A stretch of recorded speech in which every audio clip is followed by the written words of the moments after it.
तो नमस्कार साथियों, बहुत बहुत स्वागत है आपका हमारे इस YouTube चैनल पर।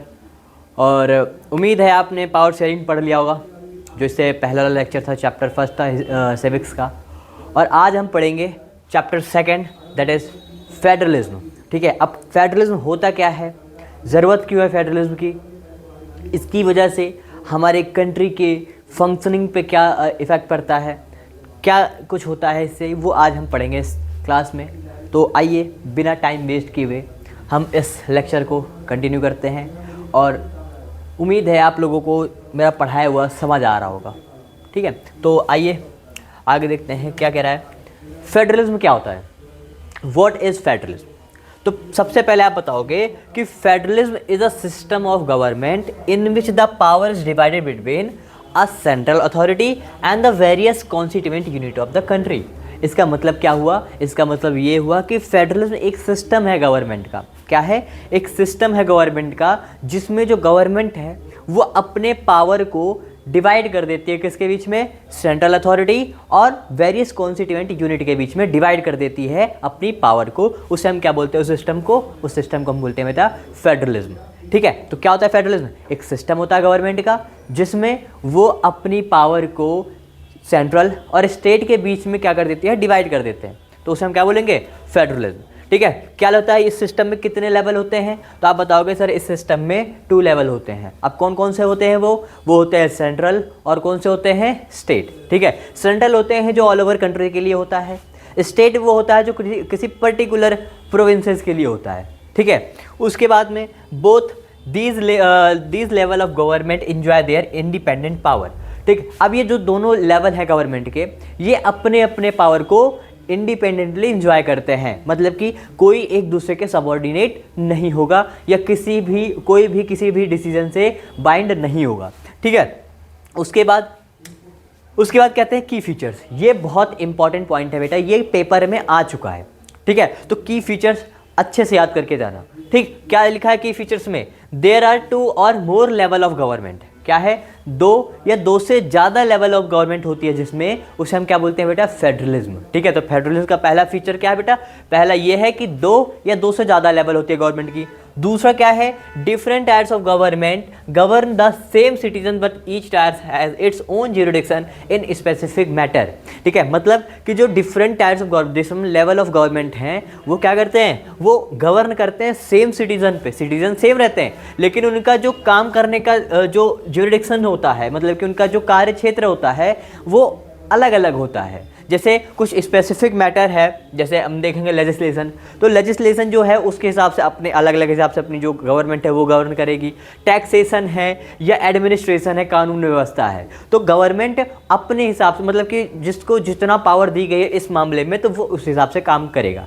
ठीक है, उसके बाद में the jurisdiction of the respective level of government are specified in the constitution. Constitution ने साफ सुथरा बता रखा है इन सभी लेवल ऑफ गवर्नमेंट को कि आपका काम कहाँ पर है, कहाँ पे आपको काम करना है, कहाँ पे नहीं करना है। ठीक है, क्या पावर आपको दी जा रही है और क्या पावर आपके पास नहीं है। उसके बाद क्या है, the fundamental provision of the constitution can not be unilaterally change by the one level of government. क्या हुआ कि अगर कोई फंडामेंटल प्रोविजन करना है, मतलब कि हमारे कॉन्स्टिट्यूशन में कुछ भी अमेंडमेंट्स करने हैं, कुछ चेंजेस करने हैं, तो वो सिर्फ एक गवर्नमेंट के कंसेंट से नहीं होगी, एक लेवल ऑफ गवर्नमेंट के कंसेंट से नहीं होगी, जब तक दोनों लेवल ऑफ गवर्नमेंट उस पर सहमति ना दें। मतलब कि अगर कोई भी चेंजेस करना है, ठीक है, मेजर चेंजेस, स्मॉल चेंज नहीं, मेजर चेंजेस अगर करने हैं, तो दोनों लेवल ऑफ गवर्नमेंट को का कंसेंट होना जरूरी है। उसके बाद court have the power to interpret the constitution and the power of different level of government. ठीक है, मतलब कोर्ट के पास ये पावर है कि इन जो कॉन्स्टिट्यूशन में जो पावर दी गई है, मतलब कि कितनी पावर किस गवर्नमेंट को दी जानी चाहिए, वो कोर्ट इन सबको बता सकता है या इन सब के ऊपर लागू करा सकता है। ठीक, उसके बाद की फीचर्स, आगे एक पॉइंट और रह गया बेटा, क्या लिखा है, source of revenue for each level of government are clearly specified to ensure its financial autonomy.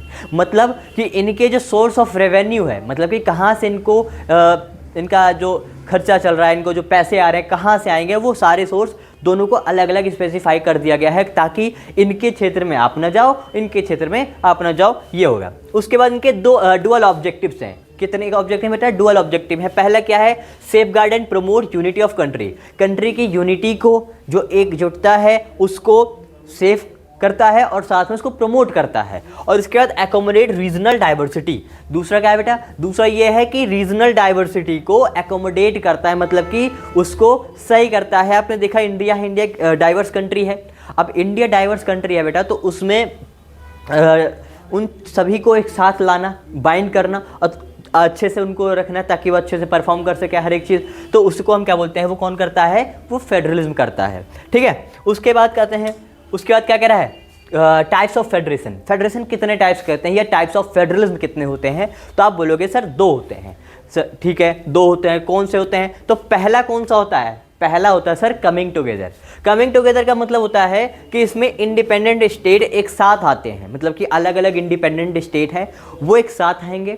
एक साथ आने के बाद वो एक बिगर यूनिट फॉर्म करें, मतलब एक साथ आके एक बिगर यूनिट फॉर्म करें। उन सबको पावर सेम रहेगी, सबकी क्या रहेगी? पावर सेम रहेगी। और जिससे क्या होता है? इनकी सिक्योरिटी बढ़ जाती है। क्या बढ़ जाती है बेटा?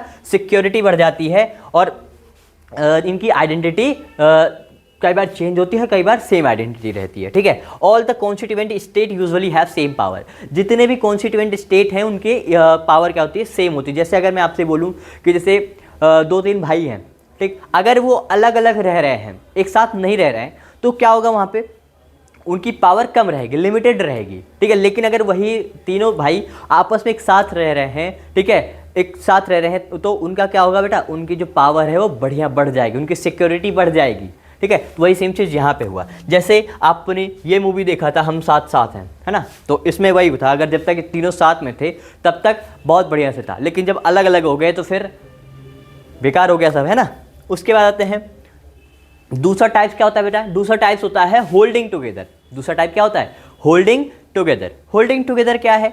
A large country like India decide to divide its power among the different constituent state and the central government। ठीक है, देखो जैसे इंडिया है, लार्ज कंट्री है इंडिया, तो इंडिया में बेटा अगर कोई एक गवर्नमेंट गवर्न करे या एक लेवल ऑफ गवर्नमेंट गवर्न करे तो बहुत ज़्यादा दिक्कतें हो जाएंगी उसको। वो अपने एडमिनिस्ट्रेशन सिस्टम को सही नहीं रख पाएंगे, कुछ भी अगर उनको टैक्सेशन करना है, कुछ फाइनेंशियल डिसीजन लेना है तो बहुत दिक्कत हो जाएगी। इसलिए क्या करा हमारी कंट्री ने? हमारी कंट्री ने कहा कि हम पावर को क्या कर देंगे बेटा? डिस्ट्रीब्यूट कर देंगे, हम पावर को डिवाइड कर देंगे स्टेट और सेंट्रल के बीच में। क्या है? स्टेट और सेंट्रल के बीच में। जैसे अगर आपसे बोले कितने स्टेट हैं तो आप बोलोगे सर 28, मतलब कि हमारे जो पावर है वो 28 स्टेट में डिवाइड है। लेकिन सबसे ज़्यादा पावर किसको मिली है? सेंट्रल के पास। क्यों? क्योंकि सेंट्रल के पास इसलिए पावर ज़्यादा है क्योंकि सेंट्रल अगर के पास पावर ज़्यादा होगी तो वो होल्ड करके रखेगा।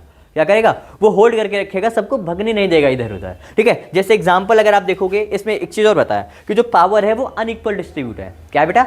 पावर अनइक्वल डिस्ट्रीब्यूट है। उसके बाद जैसे ये देखो, यहाँ पे ये सारी कीज़ हैं, बहुत सारी कीज़ हैं ना इसमें।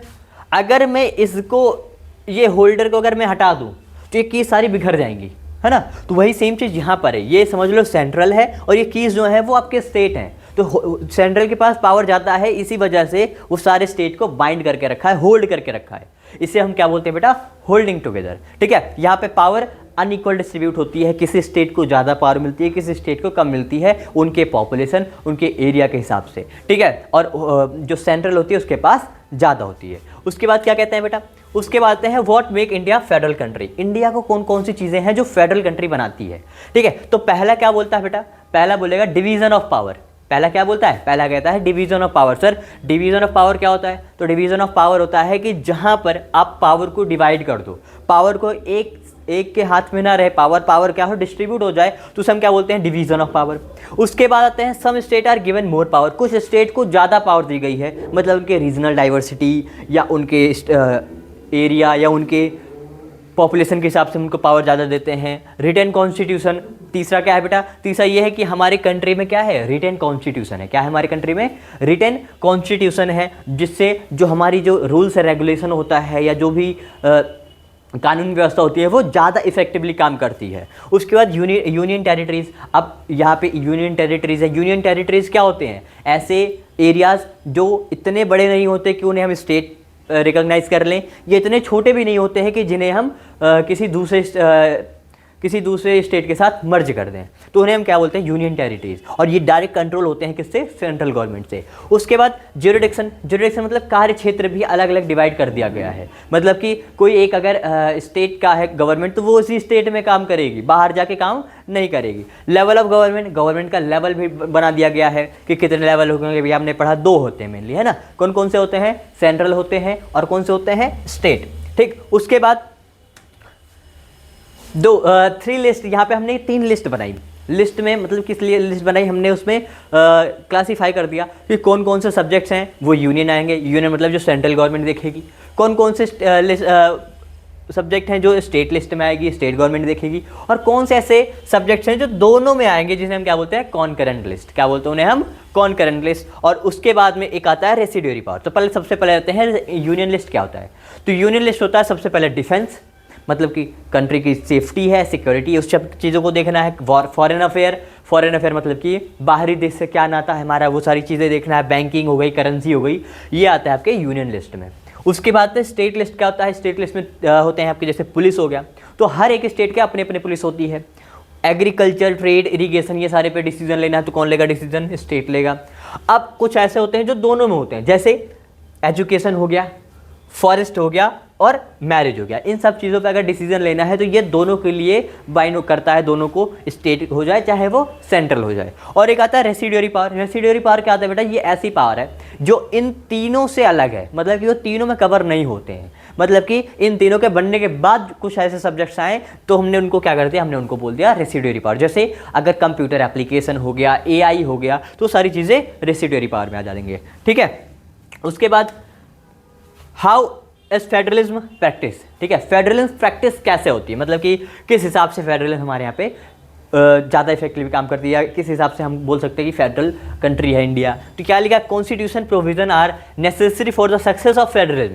अब पहले तो है जो कॉन्स्टिट्यूशन प्रोविजन है वो बहुत ज़्यादा जरूरी है फेडरलिज्म के लिए, लेकिन ये इतना ज़्यादा सफिशियंट नहीं है, इतना ज़्यादा सफिशियंट नहीं है। सब स्टेप, अब कुछ स्टेप ऐसे लिए गए हैं ताकि इंडिया को ज़्यादा से ज़्यादा फेडरल बनाया जाए। ठीक है, ज़्यादा से ज़्यादा फेडरल बनाया जाए। देखते हैं कौन कौन से हैं वो। तो सबसे पहले आता है लिंग्विस्टिक स्टेट। पहले क्या होता है बेटा, लिंग्विस्टिक स्टेट। तो लिंग्विस्टिक स्टेट क्या होता है, some state were created not on the basis of language but to recognise difference based on the culture, ethnicity and the geography. मतलब कि कई सारे ऐसे स्टेट थे, कई सारे ऐसे स्टेट हैं जिनको हमने उनके सिर्फ लैंग्वेज के बेस पे क्लासीफाई नहीं किया, हमने उनके कल्चर को, उनकी जो लोग रह रहे हैं उनके बेस पे, या ज्योग्राफी वहाँ के कैसे, उस बेस पे हमने उनको क्लासीफाई किया। ठीक है, मतलब सिर्फ लैंग्वेज के बेस पे नहीं, लेकिन मेनली आप इसमें लैंग्वेज बोल सकते हो। ठीक है, उसके बाद में दीज इंक्लूड स्टेट, कौन कौन से स्टेट है बेटा वो, जैसे नागालैंड हो गया, उत्तराखंड हो गया और झारखंड हो गया। इसमें इनको लैंग्वेज के हिसाब से, इनके कल्चर के हिसाब से और इनके ज्योग्राफी के हिसाब से, इन सब हिसाब से इनको क्लासीफाई किया गया। ठीक है, इससे होता क्या है, अब इससे होगा भाई जब आप इस तरह क्लासीफाई कर दोगे तो वहाँ पे बेटर गवर्नमेंट फॉर्म कर सकते हो, मतलब कि उनको अच्छे से कंट्रोल कर सकते हो, उनके लिए उनके तरह गवर्नमेंट फॉर्म करवा सकते हो। उसके बाद दूसरा आता है लैंग्वेज पॉलिसी। लैंग्वेज पॉलिसी क्या होता है, तो लैंग्वेज पॉलिसी होता है our constitution did not give the status of national language. हमारा जो कॉन्स्टिट्यूशन है, देखो कॉन्स्टिट्यूशन ऑफ इंडिया क्या कहता है कि हमारे पास कोई भी नेशनल लैंग्वेज नहीं है। क्यों, क्योंकि वो ऐसा मानता है कि बेटा कि कोई एक लैंग्वेज को हम प्रिविलेज देंगे तो बाकी लैंग्वेज का डिसरिस्पेक्ट होगा, इसलिए इसने बोला कि यहाँ की कोई भी नेशनल लैंग्वेज नहीं है, कॉन्स्टिट्यूशन ने बोला। उसके बाद में हिंदी को यहाँ पे आइडेंटिफाई किया गया ऑफिशियल लैंग्वेज। हिंदी को क्या बोला इन्होंने, हिंदी को बोला कि ये क्या है, ये ऑफिशियल लैंग्वेज मानी जाएगी। ठीक है, अब अगर आप हिंदी को साइड कर दो तो 21 लैंग्वेजेस ऐसी हैं जो है शेड्यूल लैंग्वेज रिकॉग्नाइज करते हैं। कौन करता है रिकॉग्नाइज, ये कॉन्स्टिट्यूशन करता है। कौन करता है, कॉन्स्टिट्यूशन रिकॉग्नाइज करता है। जैसे state to have their own official language, हर एक स्टेट के पास अपनी अपनी ऑफिशियल लैंग्वेज हो सकती है। जैसे अगर आप देखोगे तमिलनाडु में तमिल बोलते हैं और महाराष्ट्र में अधिकतर मराठी बोलते हैं, तो अधिकतर अपने अपने हिसाब से वो लैंग्वेज लगा सकते हैं। ठीक, उसके बाद लैंग्वेज पॉलिसी।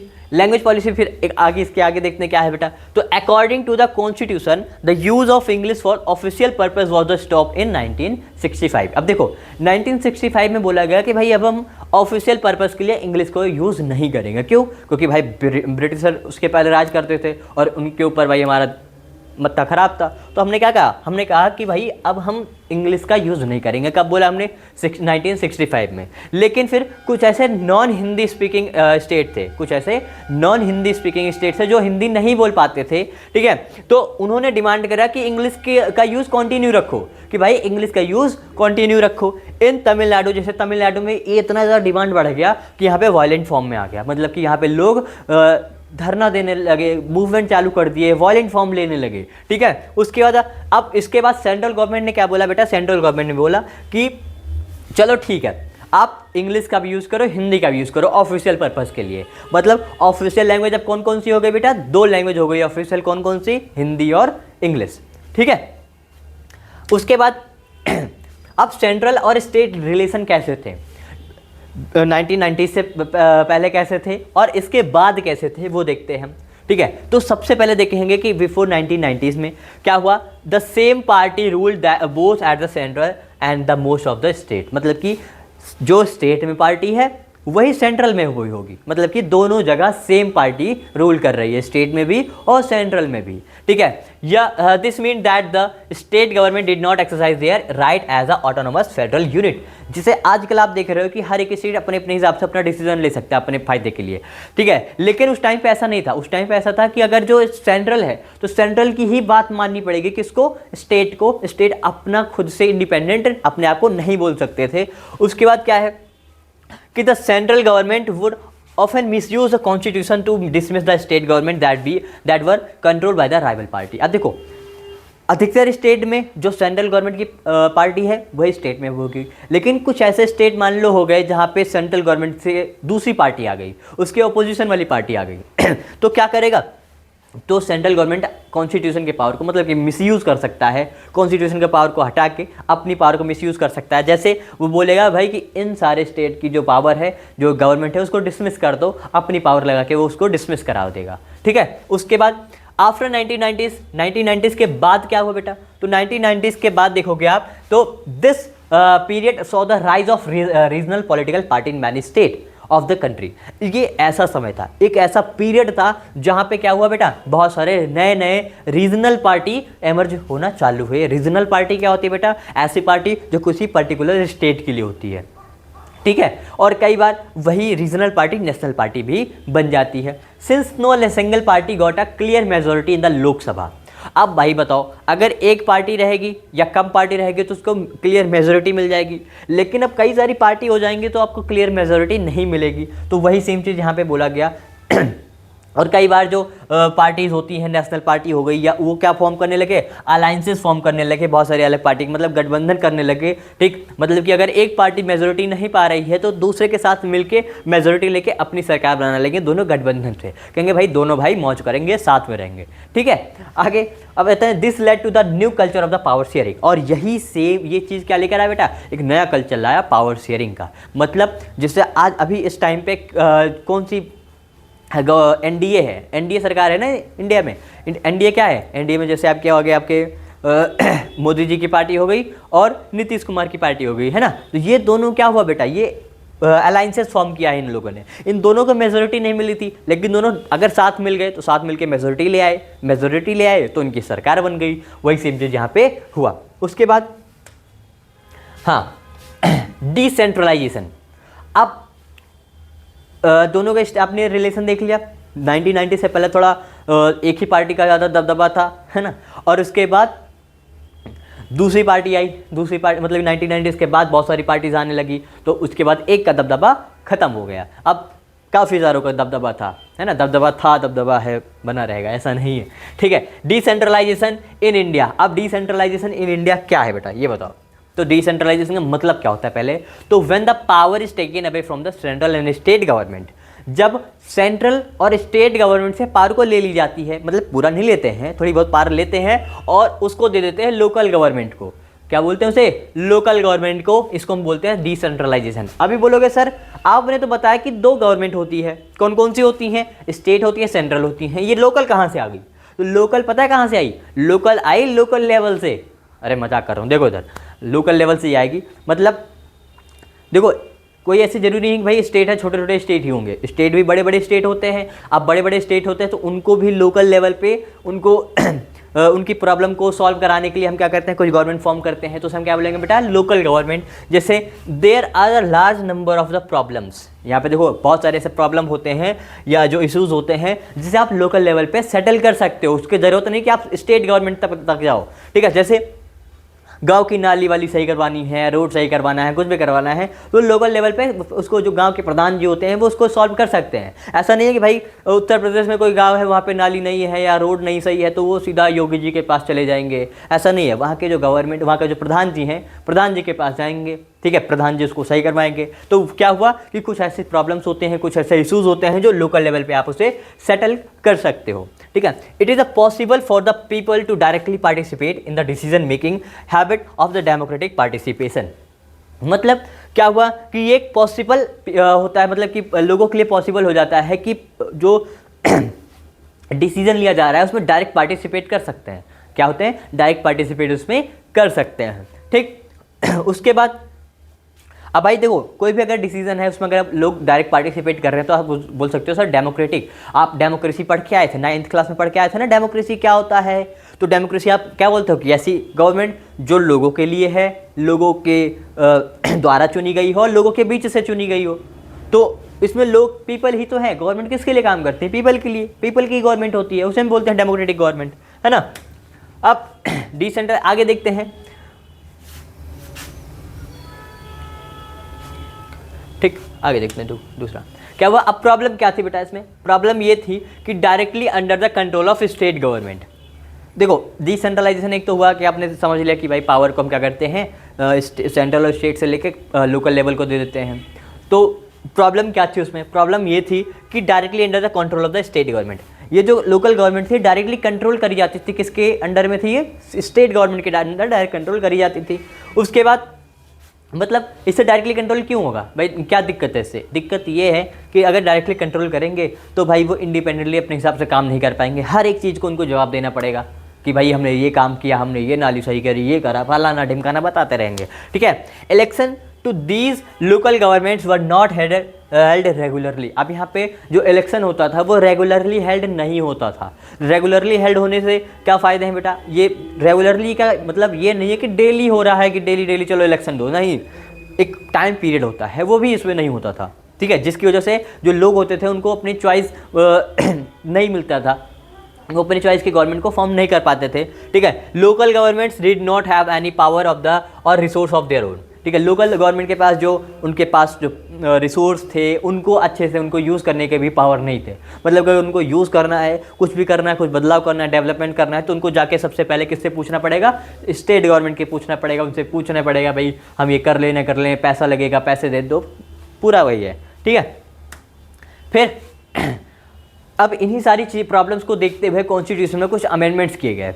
कौन कौन से अमेंडमेंट्स किए गए, तो बोला गया constitutionally mandatory to held election. देखो अब क्या हुआ कि इलेक्शन को रेगुलरली हेल्ड करने के लिए यहाँ पे बोला गया भाई कि आप क्या करोगे, आप जो इलेक्शन है वो रेगुलर हेल्ड करोगे लोकल गवर्नमेंट्स में, ठीक है। दूसरा बोला गया कि जो सीट्स हैं, क्या हुआ, सीट्स को रिजर्व कर दिया गया, किसके लिए, यहाँ पे रिजर्व कर दिया है शेड्यूल कास्ट के लिए, शेड्यूल ट्राइब्स के लिए और अदर बैकवर्ड क्लासेस के लिए, इनके लिए सीट को रिजर्व कर दिया गया लोकल गवर्नमेंट में। साथ में एटलीस्ट वन थर्ड जो लेवल सीट्स थी, 1/3 जो सीट थी वो किसके लिए रिजर्व कर दी गई, वो वुमेन्स के लिए रिजर्व कर दी गई। किसके लिए करी गई, वुमेन्स के लिए करी गई, ठीक है। And independent institution called the state election. अब यहाँ पे एक इंडिपेंडेंट इंस्टीट्यूशन फॉर्म हुआ जिसका नाम हमने बोला स्टेट इलेक्शन कमीशन, ठीक है। क्या बोलेंगे, स्टेट इलेक्शन कमीशन। मतलब कि ये एक ऐसी इंडिपेंडेंट बॉडी थी जो इलेक्शन कंडक्ट कराती थी, कहाँ पे, म्यूनसिपैलिटीज़ में, मतलब कि जो गांव के लोकल गवर्नमेंट है, और जो गांव के जो शहर के लोकल गवर्नमेंट है उसे हम क्या बोलेंगे, म्यूनसिपैलिटीज़, और जो गांव के लोकल गवर्नमेंट है उसे हम क्या बोलते हैं, रूरल गवर्नमेंट, ठीक है। आगे अब देखो रूरल लोकल गवर्नमेंट क्या है बेटा, तो यहाँ पे देखो पंचायती राज सिस्टम। पंचायती राज सिस्टम क्या है, इसमें तीन आप देखोगे, 3 लेवल देखोगे। इसमें पहला क्या है, ग्राम पंचायत है, पहले क्या है बेटा, ग्राम पंचायत है। फिर दूसरा इसके ऊपर क्या होगा, ब्लॉक पंचायत, और लास्ट क्या है, जिला परिषद। लास्ट क्या है बेटा, जिला परिषद, ठीक है। ग्राम पंचायत क्या होता है, सिंपल समझो, ग्राम पंचायत होगा कि जो गाँव के लिए, मतलब कि जो विलेज लेवल पे है, एक एक विलेज हो गया, ग्रुप्स ऑफ विलेज हो गए जो पंचायत फॉर्म करते हैं, वो पंचायत हो गया। अब कई सारे ग्राम पंचायत, कई सारे ग्राम panchayat, groups of gram panchayat मिला के क्या बनेंगे बेटा, ब्लॉक या पंचायत समिति। क्या बनेंगे, ब्लॉक या पंचायत समिति। कई सारे पंचायत समिति मिला के क्या बनेंगे बेटा, जिला परिषद। क्या बनेंगे, जिला परिषद। ठीक, उसके बाद अर्बन लोकल गवर्नमेंट, जो अर्बन मतलब कि अर्बन एरिया, शहरी के लिए, शहर के लिए जो होता है, सिटीज़ के लिए जो गवर्नमेंट होती है लोकल गवर्नमेंट, उसमें देखेंगे दो होता है, म्यूनसिपैलिटीज़ होता है और म्यूनसिपल कॉरपोरेशन होता है। ठीक है, म्यूनसिपैलिटीज़ में जो इसके हेड होते हैं उन्हें क्या बोलते हैं, हम बोलते हैं म्यूनसिपल चेयरपर्सन। क्या बोलते हैं, म्यूनसिपल चेयरपर्सन। और जो म्यूनसिपल कॉरपोरेशन में होता है उसे हम क्या बोलते हैं बेटा, मेयर बोलते हैं। क्या बोलते हैं उसे हम, मेयर बोलते हैं। ठीक, ये मेनली शहर के डेवलपमेंट के लिए काम करता है। शहर में कोई दिक्कत हुई, कुछ भी हुआ है तो वो म्यूनसिपल कॉरपोरेशन ही करता है, मतलब म्यूनसिपैलिटीज़ ही करता है। ठीक है, तो इसके साथ हमारा चैप्टर हुआ ख़त्म। हमारा इसके साथ क्या हुआ, चैप्टर ख़त्म हो गया। ठीक है, चैप्टर हो गया ख़त्म। अब मुझे ये बताओ, चैप्टर समझ आया? अगर समझ आया होगा, ठीक है, तो आप कमेंट सेक्शन में प्लीज़ फीडबैक दे देना, और साथ में लाइक शेयर और कमेंट तो करना ही है आपको, है ना। अगर पसंद आया तब लाइक करना। ठीक, और भी बहुत आगे के लेक्चर अगर आपको चाहिए तो कमेंट कर देना आप। ठीक है, बाकी आपको मिलते रहेंगे। आपको क्या चाहिए ऐसा जो हम उसको प्रोवाइड करेंगे। ठीक है, जो जो आपको चाहिए मैं हम उसे प्रोवाइड करेंगे। और इसी के साथ ख़त्म करते हैं चैप्टर को। ठीक है, थैंक यू।